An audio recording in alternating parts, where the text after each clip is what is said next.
Minimum 70 থেকে 80 ton বালু উঠে। এই 70 থেকে 80 টন বালু নিয়ে যাওয়ার কারণে রাস্তা এমন ভাবে গর্ত হয়ে গেছে যে একটা সাধারণ মানুষ যে সেই রাস্তা দিয়ে যাওয়া আসা করবে তার কোনো পরিবেশ পাচ্ছে না। আমরা এই সবাই আপনারা অ্যাকশন নেবেন তো, action action action to action. চলাচল করে তারা একমাত্র বুঝতে পারবে কি অবস্থায় আছে তারা। আপনারা একটু এটা ব্যবস্থা করেন আমরা যেন ভালোভাবে চলতে পারি। আমাদের এই রাস্তার সংস্কার না হওয়া পর্যন্ত আমাদের এই ডাম গাড়ি চলবে না। আমাদের এক দাবি, ডাম গাড়ি এই রোডে বন্ধ হয়ে যাবে, এই রোডে ডাম গাড়ি চলবে না। এই রোডে লক্ষ লক্ষ লোক চলাচল করে, কিন্তু এই রোডে আর লোক চলাচল করতে পারতেছে না। রাস্তা আমাদের বর্ষার সময় কাদা আর খরার সময় ধুলো। এখানে যে স্কুলের বাচ্চারা সাধারণ মানুষ গ্রামটাকে ব্লক করে এই রাস্তাটাকে যে ব্লক করে তারা অবস্থান করছে, তাদের দাবি মূলত একটাই। সে দাবি হচ্ছে যে দেখেন এই রাস্তায় দীর্ঘদিন ধরে ডাম্প ট্রাক চলাচল করছে। এই ডাম্প ট্রাক চলাচলের ফলে এই রাস্তাটা একেবারে চলাচলের অনুপযোগী হয়ে গেছে। এই রাস্তায় যদি চলাচল করে তাহলে এই রাস্তা যত টাকাই খরচ করে রাস্তা সংস্কার করা হোক না কেন, এই রাস্তা কিন্তু দীর্ঘদিন লাস্টিং করবে না।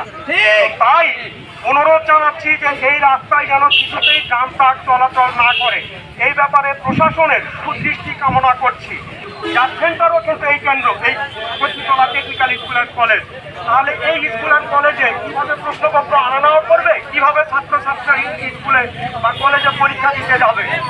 তো তাই আজকে থেকেই অনির্দিষ্টকালের জন্যে এই রাস্তায় ডাম্প ট্রাক চলাচল বন্ধ করতে হবে। আর অতি দ্রুত রাস্তা হেভিভাবে সংস্কার করার পরে যদি ডাম্প ট্রাক চলাচলের উপযোগী হয় তাহলে সেই দুইটি সুনামধন্য স্কুল আছে এবং সাধারণ রোগী অপারেশনের রোগী চলাফেরা করে। আমরা প্রশাসনকে জানাতে চাই অবিলম্বে এই রাস্তার সংস্কার চাই। সংস্কার না হওয়া পর্যন্ত আমরা আন্দোলন চালিয়ে যাব। টুকলিপাড়া টু কাশীপুর যে রাস্তা, এই রাস্তা শুধু আজকে থেকে নয়, প্রায় 2 বছরের বেশি সময় ধরে এই রাস্তায় এই ড্রাম ট্রাক চলাচলের কারণে জনসাধারণ চলাচলের একদমই অনুপযোগী হয়ে এসেছে।